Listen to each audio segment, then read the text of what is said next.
Signora Lella, maestro Galileo, voi non avete saputo niente? Non avete sentito niente? C'è stato un omicidio, nei dintorni? Avete qualche notizia da darci? Avete qualche opinione? Qualche sospetto?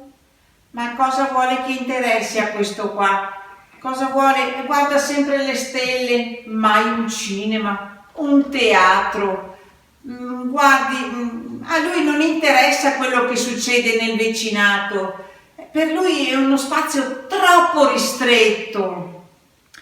Ah, accidenti, ma non ci posso credere, signora Lella, ma è sempre stato così impegnato questo suo marito, signora? Guardi, è un vero staccanovista. Lei deve pensare, lui sta sempre col suo cannocchiale. Io posso mettere anche il vestito più sexy che c'è. A lui non interessa proprio. Guardi, lui guarda tutte le sere le stelle. Guarda e scrive. Guarda e scrive. Scrive e guarda.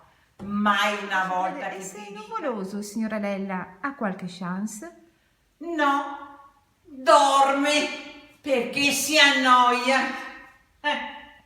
Ma scusi, maestro, maestro, scusi un attimo, ma mi sembra che stia facendo fare una vita un po' misera, alla sua signora.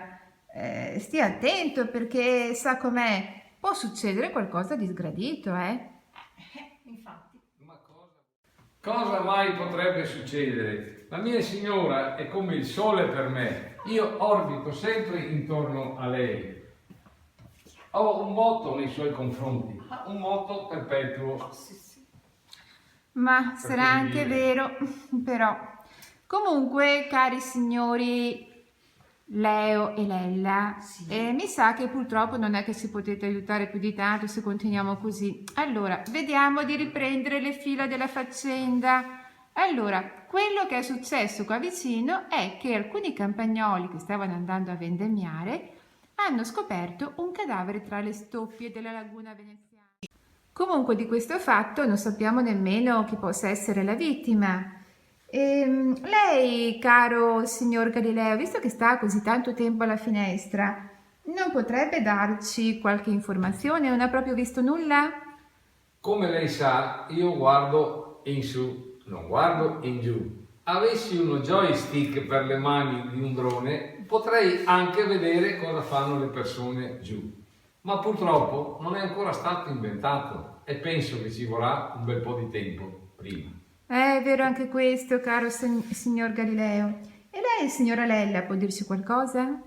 Guardi, prima di sposarmi andavo in giro con una mia amica, una mia comare, ma dopo io ho conosciuto questo qui e mi sono sposata e non l'ho più vista. Ma ho sentito dire che ha sposato un nobile, ricco. Ma guardi, io non ci credo, penso che sia solamente per i polli come così. E tu, Leo, comincia a mangiare il tuo sole e la tua luna, i tuoi pianeti, se no ti faccio vedere io il sistema solare. Voices in the street,